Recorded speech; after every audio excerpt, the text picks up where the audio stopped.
Halo semuanya, selamat datang di Axel Soul. Semoga kalian semua dalam kondisi yang baik-baik saja.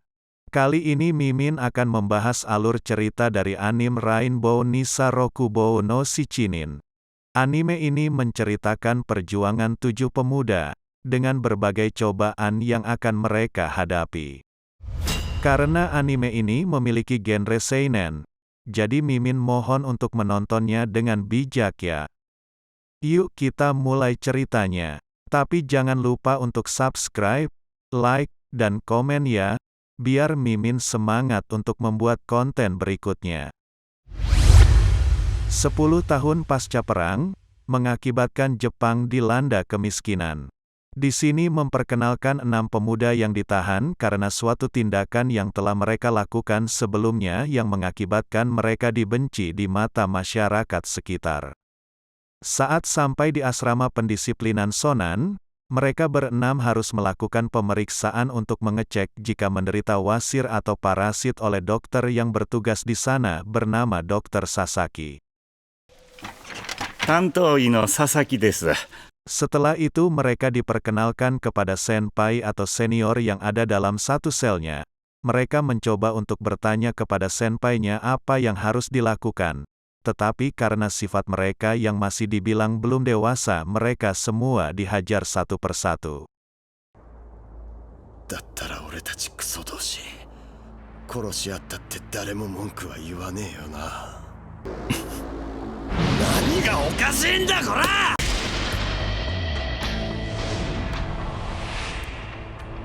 6 pemuda tersebut adalah Minakami Mario. Mario menghajar guru yang mencoba memperkosa siswi di sekolahnya. Tohyama Tadayoshi, Heitai, mencoba menghajar kekasih ibunya sehingga orang tersebut luka serius. Maeda Noboru, Supon, melakukan tindak pencurian, penipuan, dan makan lari. Yokosuka Jou, Yo, melukai orang yang mencoba mencabulinya hingga harus dirawat selama 3 bulan. Matsura Mansaku, Cabage, tindak kekerasan dan minum di bawah umur. Nomoto Ryuji, Baremoto, tindak penipuan dan pencurian. Akibat pertarungan ini, pengawas datang untuk menghukum senpai. Suare. Oi, kikoe nakatta no ka? Suarun da yo!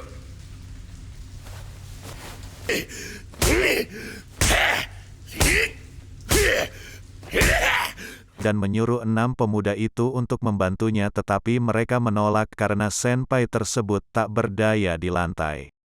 Karena mereka menolak, pengawas tersebut marah seperti ada dendam sesuatu ke senpai.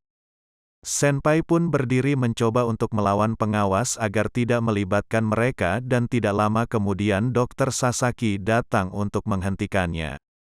Berkat ini pandangan 6 pemuda kepada senpai berubah dan mereka saling mengenal satu sama lain. Nama senpai itu adalah Sakuragi Rokurouta, di mana 6 pemuda tersebut memanggilnya dengan sebutan ancah atau abang sambil menghirup sisaan sebatang rokok bersama-sama. Sebulan sudah berlalu, kini mereka sudah saling akrab dengan nama panggilannya masing-masing. Joe yang sedari dulu sudah tinggal di panti asuhan berdua dengan adiknya Meg, ingin segera berjumpa dengannya. Kemudian Joe kedatangan tamu yang dia pikir itu adalah adiknya, Megu. Konnichiwa. Ohisashiburi ne, Joe-kun. Genki datta? Tapi dugaannya salah. Ternyata itu adalah seorang nenek yang merupakan pemilik panti asuhan. Nenek itu berkata bahwa Megu akan memiliki ayah angkat. Hal ini membuat Joe sangat khawatir kepada adiknya. Saat sedang mengantri untuk mandi, Supon berinisiatif untuk membantu Joe keluar dari asrama. Kawanan satu kamar Joe pun ikut membantunya. Akhirnya Joe pun berhasil keluar dari asrama. Petugas Sasaki pun diberi waktu 48 jam untuk mencari dan menangkap Joe. Sehari berlalu Joe akhirnya sampai di tempat dia dan adiknya tinggal di panti asuhan. Dia mencoba mencari Megu di sana. Akan tetapi ini sudah diketahui nenek pemilik panti asuhan. Dan petugas sudah berjaga di sana untuk menangkap Joe. Joe bersikeras untuk bertemu dengan adiknya. Yang membuat dia ingat kejadian kelamnya di masa lalu, di mana si nenek pemilik panti asuhanlah yang mencabuli dia.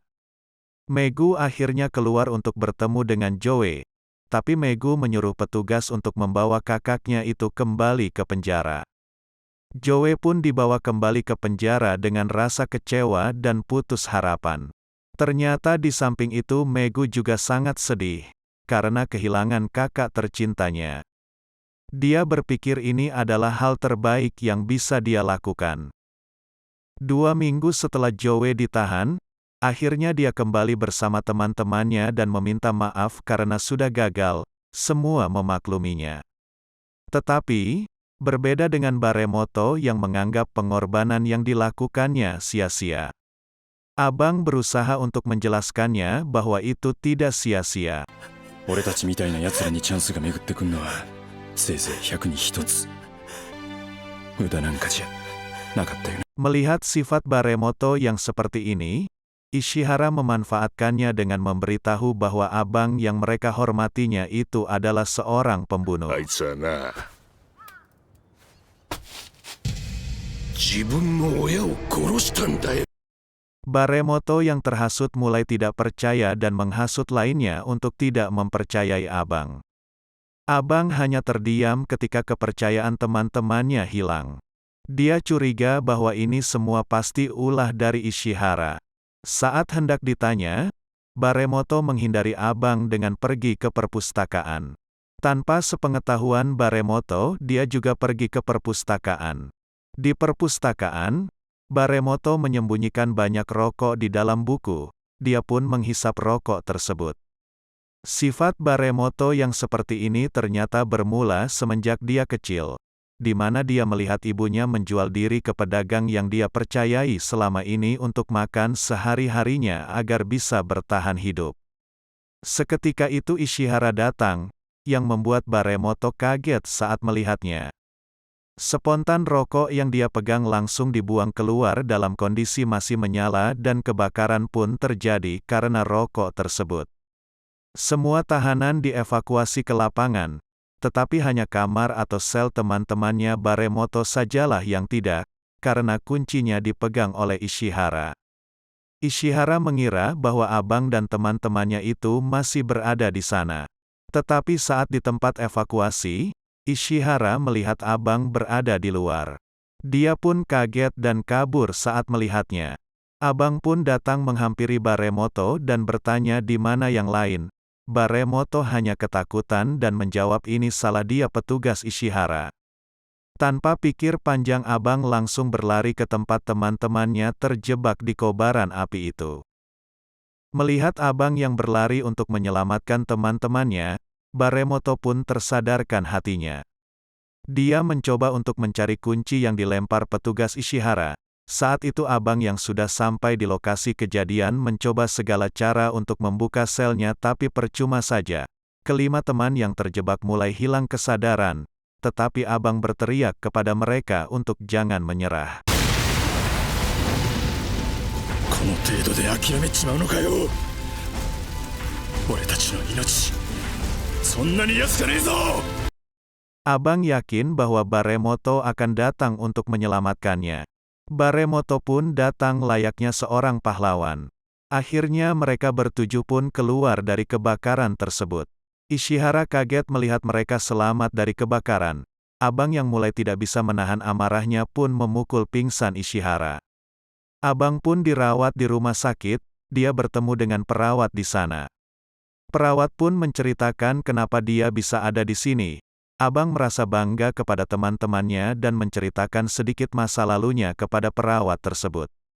Dia bercerita bahwa dia adalah pembunuh ayahnya, dahulu kala ayahnya adalah seorang prajurit perang. Tapi dia gugur dan menghilang tidak ada kabar. Abang pun hanya tinggal berdua dengan ibunya. Setelah 8 tahun ayahnya kembali ternyata dia ditahan di Siberia. Abang pun senang atas kepulangannya tetapi karena perang itu ayahnya sekarang hanya mabuk-mabukan. Sepulang dari latihan boxing, Abang bertemu dengan ayahnya dalam keadaan mabuk. Dia menceritakan bahwa akan menjadi petinju. Tetapi ayahnya hanya mencela, mengejek tujuannya. Melihat ayahnya yang seperti ini, sekilas Abang berkata, "Kenapa kau kembali, kalau hanya akan jadi seperti ini?" 何しに戻ってきたんだよ。そんな情けねえ姿見せるためにわざわざ戻ってきたのかよ。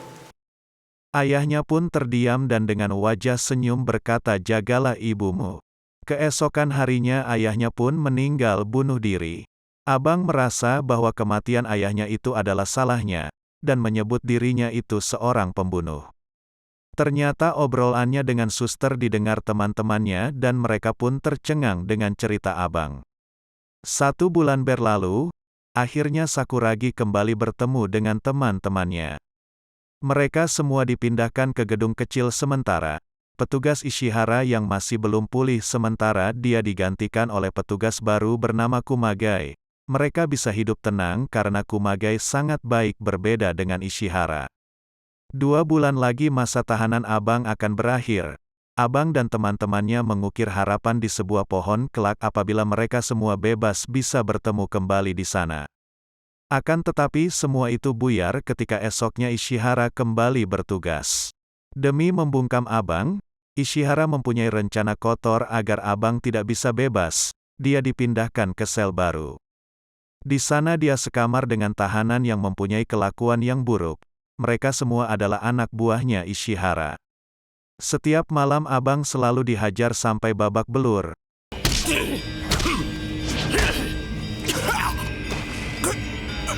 Tapi Abang bisa menahannya agar dia bisa cepat bebas tanpa masalah.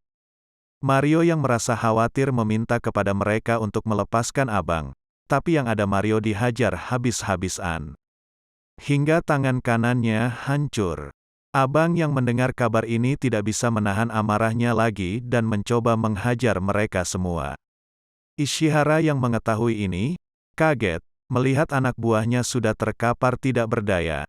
Dia mencoba bertanya kepada mereka, apa ini ulah Sakuragi, tetapi mereka semua menjawab bukan ulahnya. Hal ini membuat Ishihara dan Dr. Sasaki panik.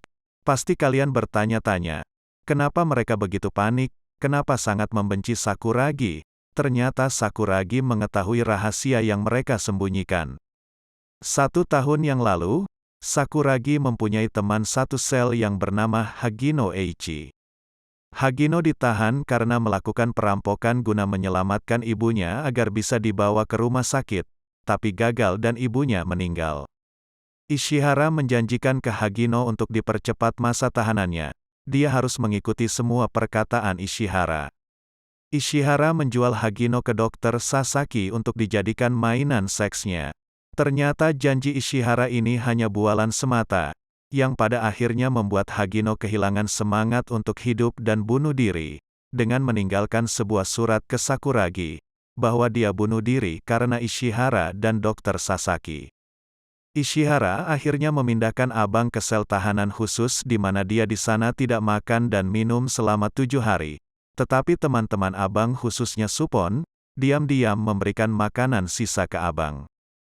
Ini membuat Abang kembali semangat untuk bertahan hidup dan berterima kasih karena mempunyai teman seperti mereka. Demi membantu Sakuragi keluar dari penderitaan, teman-temannya membuat suatu rencana. Rencana Baremoto adalah dengan memanfaatkan Dr. Sasaki. Joe berjanji ke Sasaki akan mengikuti segala kemauannya. Sasaki yang sudah tidak tahan, menunggu Joe di ranjang. Tapi semua itu hanya tipuan dari Joe dan Sasaki pun diikat di sana. Joe yang berhasil membawa kunci, segera berlari ke teman-temannya untuk bisa keluar menyelamatkan Abang. Mario dan Heitai pun bertemu dengan Ishihara yang menjaga di depannya. Ishihara pun dipukul oleh Mario. Dan kaget melihat Abang sudah tidak berdaya. Rencana Baremoto ini tidak berjalan dengan lancar, mereka mengalami kesulitan di gerbang. Dengan pengorbanan Baremoto, Chubis dan Heitai akhirnya mereka berhasil keluar dari sana.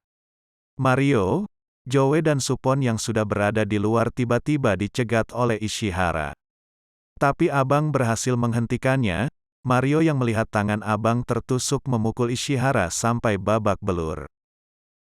Setsuko yang sudah berjanji kepada Mario, apabila abang berhasil keluar dari lapas, bertemu dengan Supon dan mengabarkan kondisi mereka saat ini. Setsuko yang kaget mendengarnya menyuruh mereka untuk tinggal di rumah kerabatnya, yang tidak berpenghuni dan sangat aman untuk dihuni. Setsuko pun merawat dan menyelamatkan abang di sana.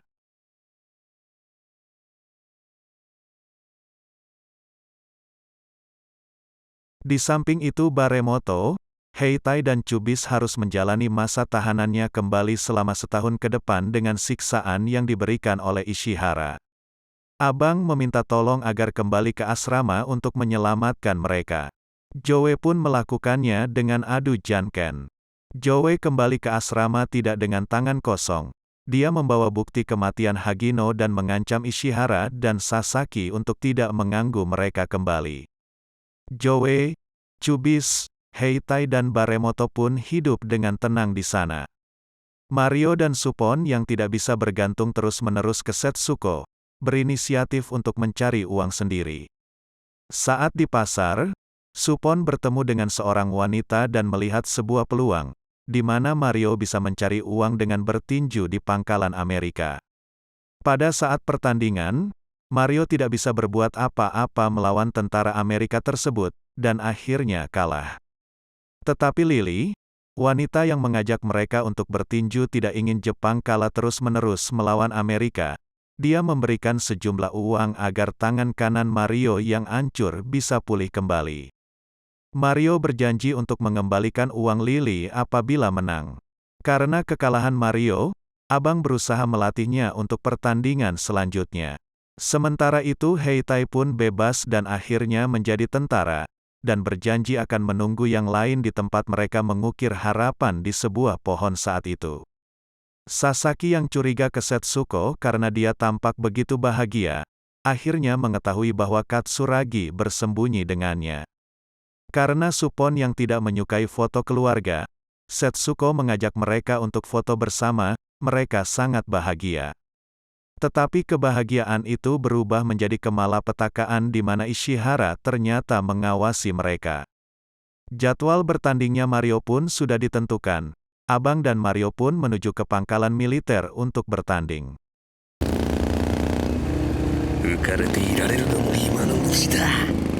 Supon yang bekerja sebagai penjual rokok ilegal di pasar tertangkap polisi. Ternyata ini semua ulah dari Ishihara dan Sasaki. Setelah itu mereka berdua berjumpa di sebuah kafe, dan Sasaki memberikan sebuah pistol ke Ishihara. Tanpa sepengetahuan Ishihara, ternyata Sasaki menjual Ishihara ke polisi dengan memberitahu bahwa Ishihara itu pecandu narkoba. Supon yang panik menelpon Lily untuk memberitahu abang, bahwa Ishihara sedang mengincarnya. Mario yang saat itu akan bertanding, meyakinkan ke abang bahwa dia akan menang dan menyuruhnya untuk menerima panggilan dari Supon. Hatsun da zo, Mario. Setelah menerima panggilan telepon itu, ternyata Ishihara sudah menunggunya di luar.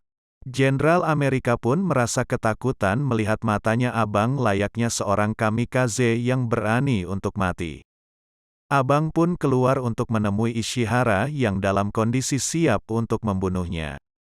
Ishihara merasa ini tidak adil, melihat Sakuragi bisa hidup normal sedangkan dirinya hidup dalam kegelisahan dan ketakutan. Diam-diam Ishihara menyimpan pistol yang ada di belakangnya, siap untuk ditembak. Tetapi abang tahu itu dan berhasil dihentikan. Ishihara menjadi gila dan perkataannya membuat abang marah. Dia pun memukulnya. Pistolnya berhasil direbut, Ishihara yang tergeletak di tanah ketakutan karena abang menembak dia sampai pelurunya habis. Akan tetapi itu hanya gertakan saja agar Ishihara merasa kapok.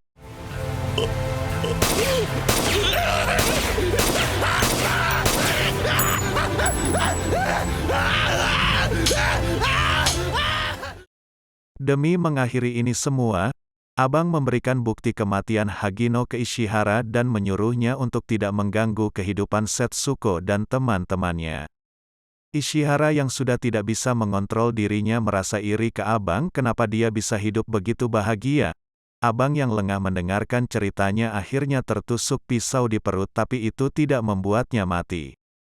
Ishihara akhirnya berhenti dan berkata dia tidak bisa mati. Abang yang tertusuk, masih memiliki tekad untuk berjalan ke depan demi melihat pertandingan Mario.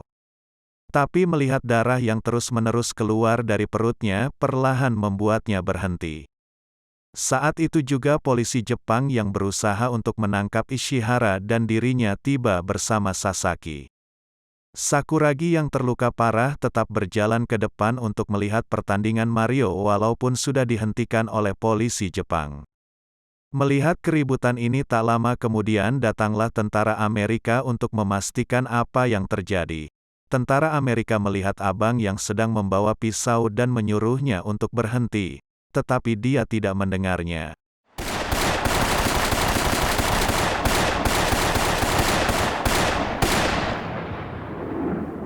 Dan abang pun ditembak sampai tergeletak di tanah. Dia sambil mengingat kenangannya bersama Mario. Supon. Heitai. Chubis.